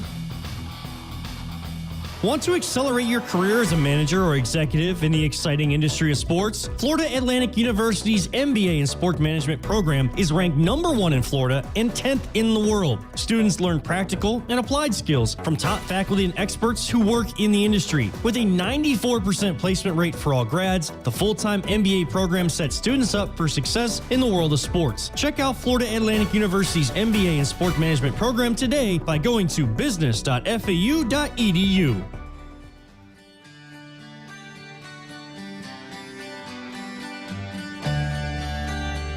Let's get back to the Anajar and Levine Accident Attorney Studios. This is Russo and Rizzo on ESPN 1063. Christian Cat is live from the Accident Attorney Anajar and Levine Studios. Colin Russo here, live from Connecticut on Russo and Rizzo on ESPN 1063. If you've been in a car accident, truck accident, or suffered a slip and fall, my friends Mark Anajar and Glenn Levine at Anajar and Levine Accident Attorneys are here to fight for you. They don't charge you unless you win. They work tirelessly to get you the compensation that you deserve. They're the best in the business for a reason. Why settle for just any attorney? Demand Anajar and Levine today, because that's the Anajar and Levine difference. Don't waste any time getting back what you deserve today. All it takes one phone call to take back control of your life. Don't wait. Call 1-800-747-FREE. That's 1-800-747-3733. Take back control now with Anajar and Levine. Closing out the program here, we got a Monday Night Football bout tonight on ABC and ESPN at 8:15 at Lambeau Field in Green Bay, Wisconsin, as the Saints sitting at 5-9, taking on the Packers at 10-4. Packers, not necessarily the most important game for them of all time to get, but with the Vikings coming on next week, they're going to want to enter next week with some momentum as they look to knock off Minnesota off their horse a little bit. As NFL fans, we can't root for that, because if Minnesota loses that game, then Detroit would have the conference record tiebreaker, regardless of what the record would be if Minnesota were to beat Detroit the following week. So Detroit wouldn't play any starters. So if we want a good game in Week 18, potentially a Sunday Night Football matchup between the Vikings and the Lions to finish out the year, then we need the Packers to lose to the Vikings next week. And whether they win tonight or not is pretty negligible in the grand scheme of things on that end. But tonight, Saints, did you hear, Christian, that Spencer Rattler and the quarterback team and the offense were going through the plan in the walk-in freezer in the cafeteria to prepare for the cold, frigid weathers of Lambeau Field? I did not hear that. Really? Listen, desperate, maybe? Is this clever? I mean, I guess you can't simulate the cold. Right, yeah, because it's long-term. You're not practicing in there. You're just going through like your Microsoft tablets.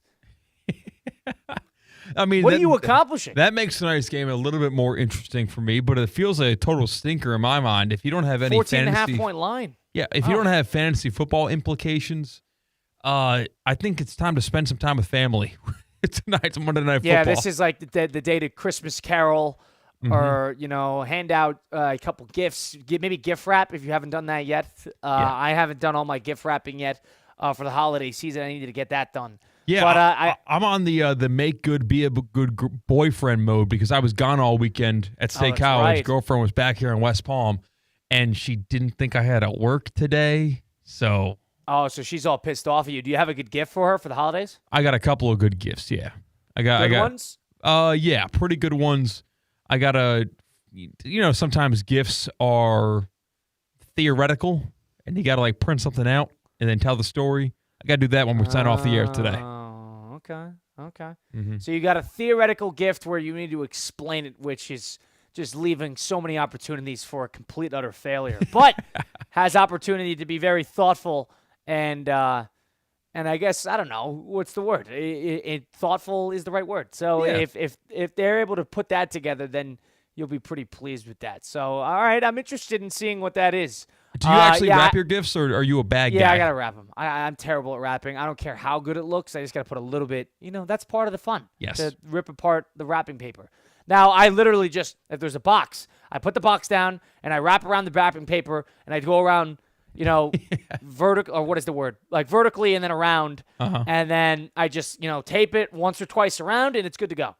It does not look pretty. It should not look pretty. It will not look pretty. I do not change my ways. I'm not going to, learn how to gift wrap when it's just going to be ripped apart. I don't believe in that. That's just not going to happen. But I have some good gifts planned. We'll see how that goes. I put down our Christmas gifts as early as possible because the Christmas tree looks better when there are gifts under the tree. So about half the gifts that are being exchanged have been under the tree for a couple of weeks now. A couple of weeks? Yeah. I got a couple of things and a couple stokes in the fire. So if the A gift doesn't get the job done, hopefully the B, C, and D gift make up for it. I'm a big believer, and I like the surprise on Christmas morning. Maybe that's the kid in me talking, but I like when you kind of see like the size and scale of like what type of gifts you're getting. I like that the morning of. Oh yeah, so running down the stairs and then bang, it's right there. Yeah, it makes me sound like an 8-year-old. But I mean, if you're saying you don't like it, then I think you're lying to yourself. That's the part of the joy of Christmas. Now, the one thing I haven't watched much Christmas media in the past couple of days. Maybe I'll do that today and tomorrow. Like movies and specials and whatnot. Yeah. Have you seen Four Christmases? Yeah, with Vince Vaughn? Yeah. Yeah, I've seen that. You watched that recently? That's an automatic watch every time the holidays come around. I love everything Vince Vaughn does, and that's just a genuinely funny movie. Take it out of the Christmas season. All right, that's a good one. I haven't seen that movie in a number of years, so maybe I will watch that. Maybe that's due for a rewatch, because there's only so many Home Alones you could do. There's only so many, Elfs and Polar Expresses. There's only so many of that. Have you ventured into the later Home Alones? The post-Macaulay? The third one? I know the third one was awful. They're like terrorists. They're going to blow up like a mountain or something. They have like space lasers. Like that is who is going against Kevin McAllister. A little too big for your britches, huh, Home Alone people? A little too big there. No more wet bandits. It's like turns into Die Hard with a kid. Can't do that. And I was thinking about this today is with, I guess, Home Alone. With the first one, very good movie. The wet bandits sneak into the house. And the second one, it seems like it's a big at the Plaza Hotel, and it's the kid versus the hotel workers, right? Yeah. Like the first half of the movie. And then all of a sudden, the wet bandits just like come out of nowhere. And then all of a sudden, it turns into a wet bandits movie. I think the second one is better because it has a lot more antagonists. But thinking upon rewatch, that is a very strange how it just 180s itself. To go from the wet bandits to the Plaza Hotel people just out of nowhere. Hey, shout out NIU just won the Idaho Potato Bowl on the Smurf turf. How about that? I got an eye on that. So you guys had a good week on your punchline picks. What is that? Is that 5-2, 4-3? I think it's because you pushed on your lock, so we're gonna have to decide. So our punchline picks is when Mike and I go game for game against Christian Cat and Theo Dorsey, from Theoretically Speaking. I'm making picks against the spread. We got burned because we liked the underdogs in the college football playoff of Clemson, Indiana. We got destroyed there. But you took Seattle +3 as your lock. Yeah. So I guess we just take that as like a tie. So we in are terms of the record. Yeah, we're 3-2-2. You lost Tennessee, you lost the Buccaneers, but you won Notre Dame, Northern Illinois, and the Dolphins. So that's 3-2, and then a push. 3-2-2. Like there's ties in the NFL, and it factors in a win percentage. And, pushes happen, obviously, when you gamble. I was just curious. I don't know. So we won the Lions and the Falcons, and then that was about it. But we close out a program here, a Monday edition of Russo and Rizzo. We'll be back at it on Friday later in the week. Enjoy the holidays. Enjoy family time. It's been Russo and Rizzo on ESPN 106.3.